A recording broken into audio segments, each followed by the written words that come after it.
Olá, amados! Hoje falaremos sobre a Páscoa. Este breve tópico que traz à tona uma espécie de discussão que sempre varia entre a história, a religião e a tradição. Porém, é exatamente por esse motivo que hoje começaremos com algumas perguntas extremamente importantes, como, por exemplo, o que é a Páscoa? Será que existe alguma representação correta ou logicamente correta, biblicamente aceitável, que devemos assumir como sendo diretamente associada à Páscoa?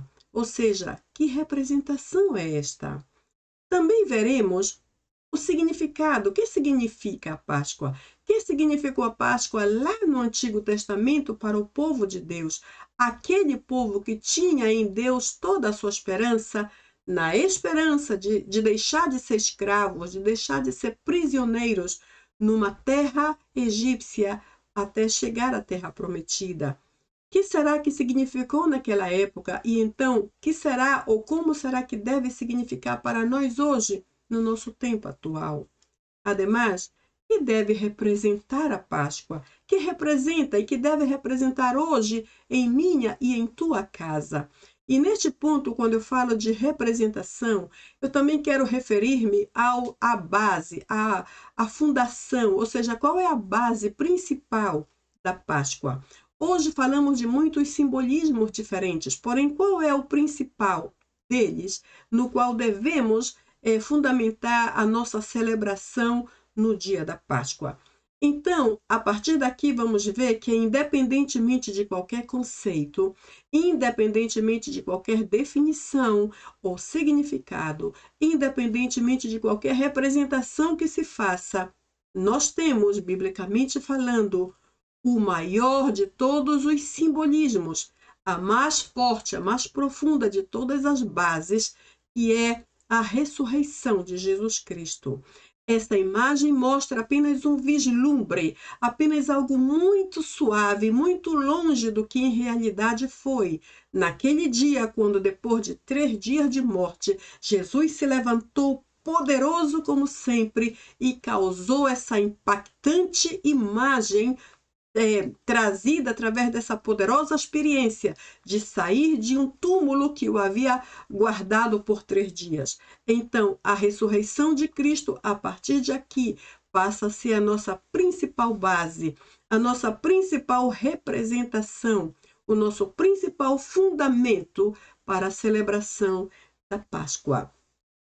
Veremos então que, enquanto para muitos a Páscoa é apenas mais um evento especial ou mais uma data especial em seu calendário, para a Igreja de Cristo, ou seja, para os salvos em Cristo, isto representa a nossa maior esperança de salvação.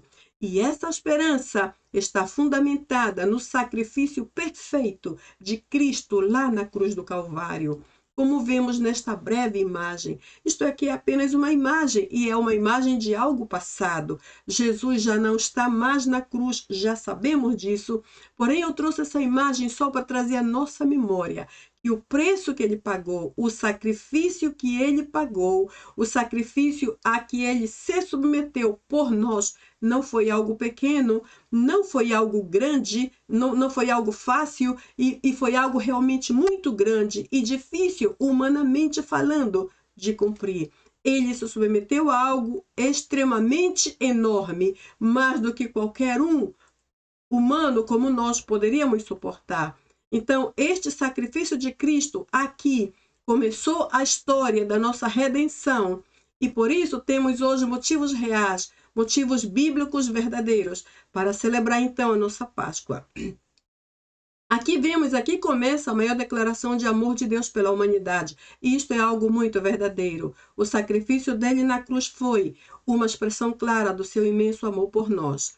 Vemos então que a Páscoa, que também que também faz parte da Semana Santa, se constitui um dia muito especial para a humanidade, especialmente porque durante esse tempo também se celebra a paixão, a morte e a ressurreição de Cristo Jesus, o que também inclui, nesse contexto, A Santa Ceia também inclui o lavar dos pés e também inclui o que chamamos de Semana Santa. E, logicamente, que tudo isso está fundamentado na crucificação e morte de Jesus Cristo.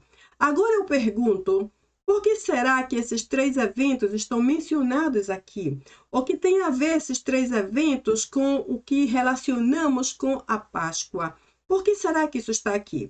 Então, só parafraseando um pouco, eu creio que na última ceia, naquela ceia em que Jesus se reuniu com os seus discípulos pela última vez antes da sua crucificação, ele se reuniu ali para dar a eles seus últimos conselhos e suas últimas instruções sobre como deveriam viver, como deveriam seguir, como deveriam continuar sendo cristãos na sua ausência. Ou seja, foi um momento fundamental e muito necessário. Os discípulos seriam separados de Cristo bruscamente e fisicamente para sempre. Porém, eles não podiam estar perdidos, eles não podiam perder a direção na ausência de Cristo. Assim que Cristo se reuniu com eles nesta última ceia para dar-lhes aquelas instruções tão necessárias que, inclusive, eu e tu precisamos até hoje. Neste caso, Jesus preparou os discípulos para continuar sendo fiéis em sua ausência e guardar a esperança de que um dia ele voltaria por eles novamente. Inclusive, quando estava subindo, estava sendo assunto, ele disse, assim como me vês subir, da mesma forma me vereis voltar. Essa é a nossa esperança como igreja. Estamos aqui frente a um grande desafio, lutando contra tudo e contra todos, quase todos os dias da nossa vida, porque temos uma esperança. Queremos guardar a nossa fé para não perder a nossa coroa, como diz a Bíblia. Aqui o segundo, o ato de lavar os pés, que tem a ver com tudo isso. Lá no ato de lavar os pés, a principal e mais impactante lição foi a humildade. Quando Jesus lavou os pés dos discípulos, ele estava mostrando que ele havia vindo não apenas para ser servido, mas principalmente para servir. E esta é a lição que ficou para nós, como cristãos, como salvos. Fomos salvos para servir e não apenas para ser servidos. E a Sexta-feira Santa, que faz destaque à crucificação e morte de Jesus Cristo, foi o brado mais alto da nossa vitória. Quando Jesus morreu na cruz e, sobretudo, quando ele ressuscitou, escutamos que a própria terra, a própria atmosfera, a própria natureza, o próprio ar, o próprio tempo, o vento, imagino eu que até os pássaros, todos perceberam o impacto do surgimento de Cristo novamente da morte para a vida. Aquele foi o nosso mais alto e mais poderoso brado de vitória. De fato, se Jesus não tivesse morrido por nós lá na cruz, com certeza eu e tu estaremos perdidos até hoje e inclusive para sempre. Assim que ele foi a nossa salvação para sempre. Então, por sua vez, a Páscoa, a partir destes três aspectos que mencionei, nos ensina três princípios muito importantes. O primeiro é a preparação para o maior desafio. Quando Jesus se reuniu com os discípulos naquela última ceia, ele lhes deu as últimas instruções e os últimos conselhos. Ele os estava preparando para o desafio que seria viver bem, continuar sendo cristãos, continuar santificando-se, continuar sendo honestos, continuar sendo filhos de Deus na ausência de Cristo. Eles estavam entrando, eles estavam começando um grande desafio. E isso se conecta ou se relaciona mais ou menos com o nosso tempo atual. Hoje estamos diante de um grande desafio.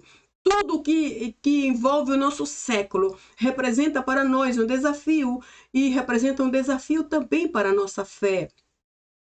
Porém, sabemos que esse desafio se concluirá quando Jesus voltar por sua igreja, ou seja, quando voltar por nós. Então, o primeiro passo, quando Jesus se reuniu com os discípulos na Santa Ceia, os preparava para o desafio, como hoje, quando se reúne conosco diariamente, quando oramos e meditamos em sua palavra, e quando aceitamos caminhar em direção aonde o encontraremos em totalidade. Sabemos que estamos caminhando para o final desse desafio que se culminará quando ele voltar.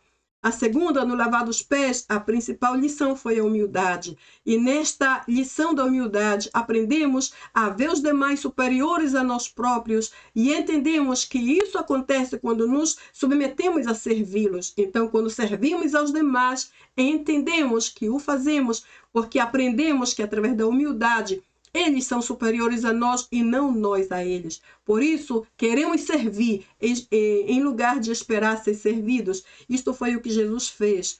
E o terceiro, o mais alto preço pago pelos nossos pecados foi pago lá na cruz, através do próprio Jesus Cristo, como já mostrei na imagem. Então, não existe vida sem morte, como diz aqui o nosso texto. Não existe vida sem morte. Jesus morreu lá na cruz, estando nós vivos fisicamente, para que nós vivêssemos enquanto ele morria. Ou seja, ele estava vivo e nós mortos espiritualmente, porém ele morreu para que então nós passássemos a viver. Não existe vida sem morte. Alguém pagou o preço pela nossa vida e o preço foi a morte para que nós pudéssemos viver. Em tudo isso está esse lindo, profundo e real contexto e significado da Páscoa que devemos celebrar todos os dias.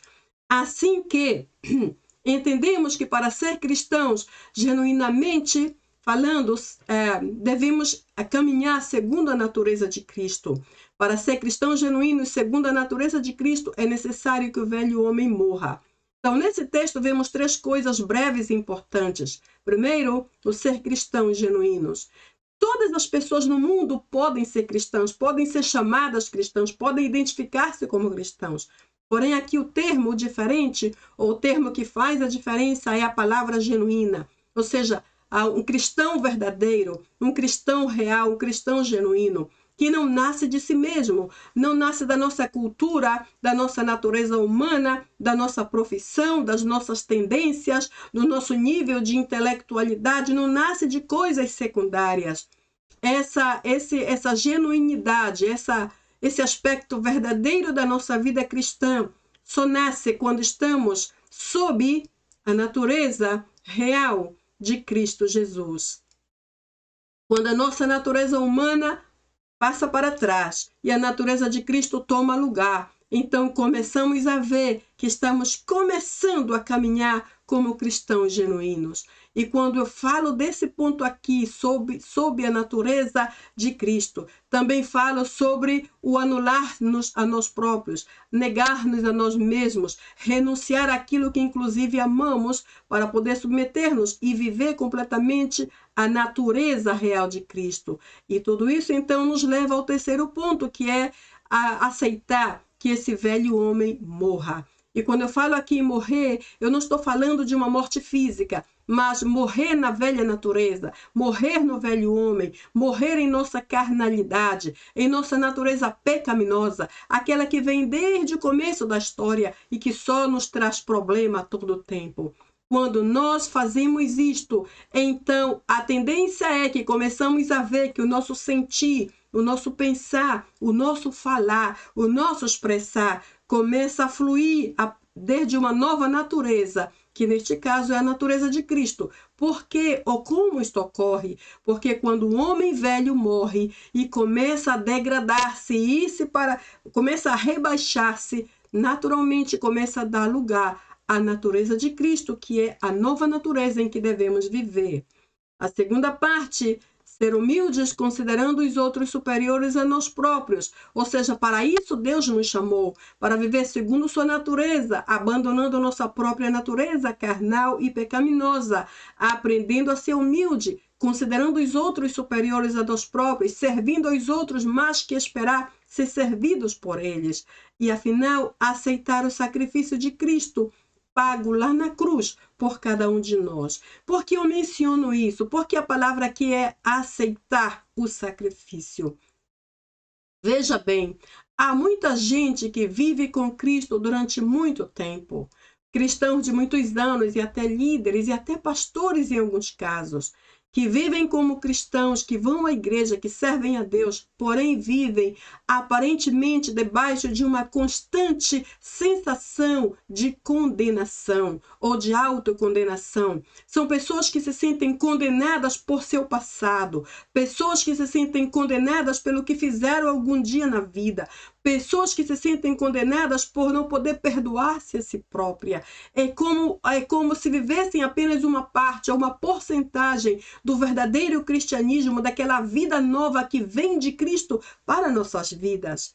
É como se talvez inconscientemente, não nos dessemos conta de que há algo em nós que ainda não foi soltado e há algo em nós que ainda não foi recebido completamente desde Cristo Jesus. Porém, quando nós aceitamos entender, crer, abraçar, submeter-nos a essa consequência maravilhosa do sacrifício de Cristo na cruz, que é um perdão pleno e para sempre, então podemos sentir a liberdade e essa espécie de condenação, de autoacusação e de tudo isso que nos esmaga desaparece, não automaticamente, a coisa não é automática, é que Cristo, o poder do sacrifício de Cristo é muito mais eficaz e muito mais impactante do que o poder da própria condenação.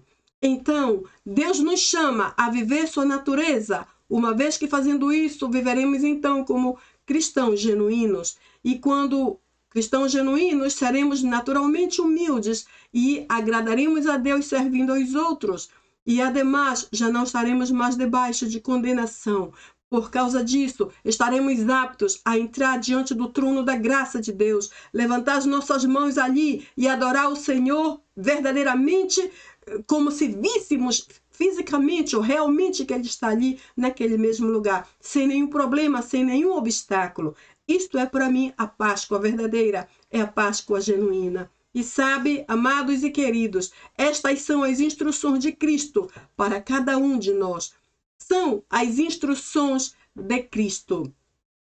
Eu imagino que lá na Santa Ceia, Jesus instruía aos seus discípulos e eles estavam bem atentos, com os 2 ouvidos bem abertos, recebendo aquele último conselho, porque era mais que conselho, inclusive, era uma instrução. A instrução guia pelo caminho por onde devemos ir. A instrução diz, tu podes ir por aqui, porém nunca vá pelo outro lado. A instrução diz, isto é bom, porém isto é mal. A instrução também diz, tu estás melhorando aqui, porém aqui ainda precisas melhorar um pouco mais. Precisas esforçar-te um pouco mais. Então o Senhor estava dando instruções. Tudo que comentamos aqui, o ter a natureza de Cristo, o ser cristão genuíno, ser humilde, depender de Deus, aceitar plenamente seu perdão, romper essas ataduras e ligaduras de opressões da nossa vida, de condenação do passado e ser capazes e ser aptos para levantar nossas mãos e adorar o Senhor. Isto é Páscoa. Isto é entrar na presença de Deus com celebração de adoração diante dele. Então vamos ver que como o mesmo termo Páscoa nos define, este termo ou esta palavra veio do latim Pascha e também se identifica literalmente com o que estamos falando aqui, Pascha. Também vemos que essa palavra se origina no grego original do Novo Testamento e literalmente a lemos como Pascha. Pascha em grego, mas também ela vem do hebraico do Antigo Testamento e a lemos como Pesach. Pesach. Desde a direita para a esquerda, Pesach. E vemos então que esses 3 conceitos, Pascha, Pascha e Pesach, vemos que esses 3 juntos referem ou se referem ou revelam algo mais que uma simples celebração. Em si, esses 3 conceitos afirmam que a Páscoa é ou deve ser um pleno reconhecimento do ato salvador de Jesus Cristo por todo o mundo, assim como nos diz João 3,16. Deus amou o mundo de tal maneira que deu o melhor que tinha, deu o seu Filho unigênito para que todos, o que nele crê, não morra, mas tenha vida eterna. Então, mais que qualquer coisa, a Páscoa não é uma simples celebração, não é uma simples data no nosso calendário, por mais especial que seja. A Páscoa aqui deve ser vista como um momento de auto-reconhecimento pelo que Deus fez por nós. Bem, a partir daqui entenderemos na segunda parte essa Páscoa, esse termo Páscoa, sob 2 aspectos. O primeiro é o que se refere à história. Literal e historicamente, vamos ver que desde o hebraico, a Pesach, ou Páscoa judaica, significa literalmente passar adiante ou deixar de afora. Eu quero que você guarde essas duas expressões, porque elas têm muito a ver com a Páscoa lá do Antigo Testamento e tem a ver também com a Páscoa do momento atual.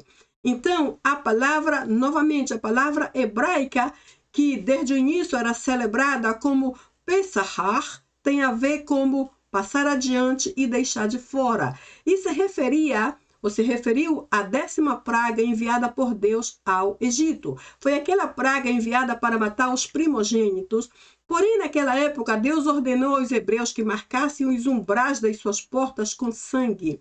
Já sabemos que aquele sangue que marcavam as portas dos hebreus já se referia ao sangue do Cordeiro, que referia-se diretamente a Jesus Cristo. Para que deviam marcar as suas portas? Para que o anjo da morte passasse adiante, e aqui vem o passar adiante, passasse adiante e deixasse de fora, e aqui está, deixar de fora, os que tinham suas casas marcadas pelo sangue.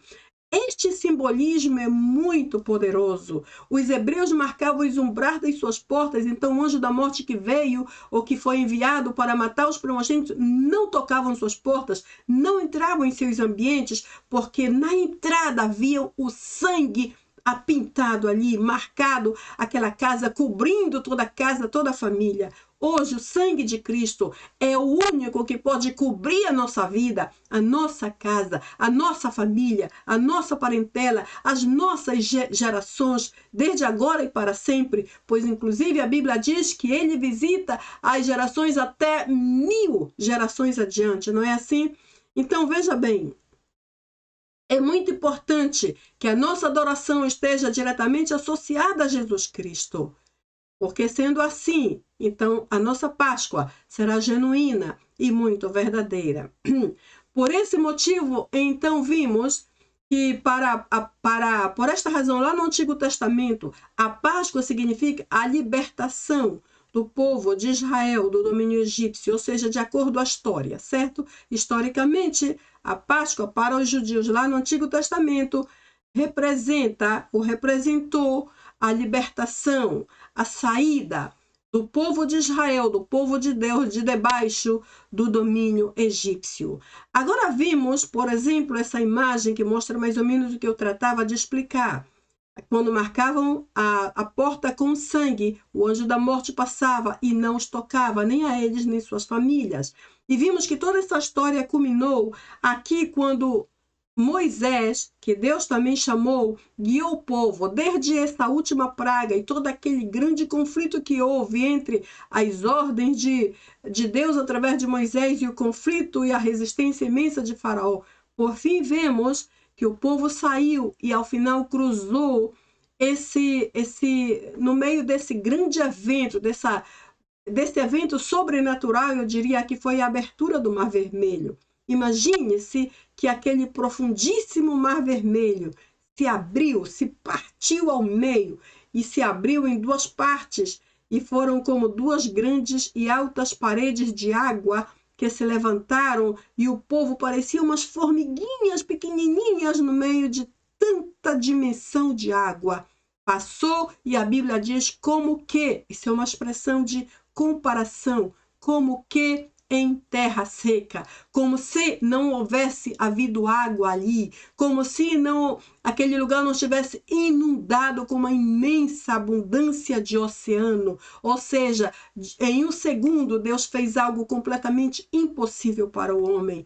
E fez isso por quê? Porque era o seu povo, porque era aquele povo que tinha o seu nome, porque era aquele povo que confiava e esperava nele, aquele povo que tinha os seus olhos sobre Deus, aquele povo que à sua maneira buscava o Senhor com todo o coração, até que Deus disse basta, é hora de ouvir e responder. Da mesma forma que ele faz conosco hoje, não importa no meio de que Egito estejamos, Deus é poderoso o suficiente para ir lá naquele Egito e enfrentar os nossos faraós e arrancar-nos dali e abrir outros mares adiante. Eu não estou falando literalmente mares vermelhos, mas ele abre situações, ele abre portas que jamais se abriram, ele inclusive faz existir o que nunca existiu. Somente porque nós somos o seu povo, sobre nossas vidas está o seu nome e o nosso coração está confiando nele e ele honra a nossa fé. A segunda parte, para entender a segunda forma, o segundo aspecto, é através do cristianismo. Então, vemos que para o cristianismo, a Páscoa significou ou significa a passagem da morte para a vida através de Jesus Cristo, quando ele pagou o preço por nossos pecados ali. Então, vemos também que esse mesmo evento representa o caminho a uma nova vida para os cristãos. Ou seja, quando Jesus Cristo morreu, ele foi quem pagou o preço e nós fomos os que recebemos o benefício da vida, a bênção da vida, inclusive da vida eterna. Então, vemos que tudo isso se deu graças ao sacrifício de Cristo na cruz, porque ele foi muito valente e nos amou mais que a si próprio. Por último, já sabemos disso, não? Por isso, a Páscoa para os cristãos é chamada Páscoa da Ressurreição, mas para a cultura judaica é a Páscoa da Libertação, como a história nos conta. A Páscoa em si celebra a ressurreição de Cristo, vendo desde um ponto de vista cristão, ou seja, para o cristianismo, o que celebramos é a ressurreição de Cristo. Agora pensamos, depois de toda essa explicação, quais serão os principais símbolos, ou qual é o simbolismo da Páscoa nesse tempo atual. Então, eu creio firmemente que depois de averiguar o que diz a Bíblia, eu simplesmente creio que o maior símbolo da Páscoa não é o coelho, como aparece por aí em algumas propagandas, não são os ovos coloridos que as crianças usam nas escolas para representar a Páscoa, e tampouco é o chocolate, tão famoso nessa época. Mas o símbolo principal da Páscoa é, primeiro, a morte de Cristo. E aqui temos a cruz vazia, porque ele verdadeiramente pagou o preço. Isso aqui não é uma história que alguém contou, foi algo real. Por isso a cruz está vazia.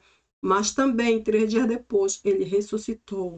Jesus morreu, mas também ressuscitou. E se é que há simbolismos, esses aqui são os simbolismos principais. Não existe verdadeiramente simbolismo secundário, terciário ou qualquer outro que se invente. Não existe coelho, não existe alvo, não existe nada. O sacrifício de Cristo e a ressurreição que ele experimentou para dar-nos vida em abundância trazem o verdadeiro significado da Páscoa. E a nossa esperança repousa no fato de que um dia ele ressuscitou. E esta mesma esperança nos dá certeza, nos dá confiança, nos dá convicção de que finalmente um dia ele voltará para buscar-nos como igreja de Cristo. Então, que possamos viver o real significado da Páscoa, que é a ressurreição de Cristo, como estamos vendo. Amém? Então, que tenhamos todos uma feliz Páscoa, no nome de Cristo Jesus. Então, nos vemos no próximo vídeo. Feliz Páscoa para todos. Bye, bye.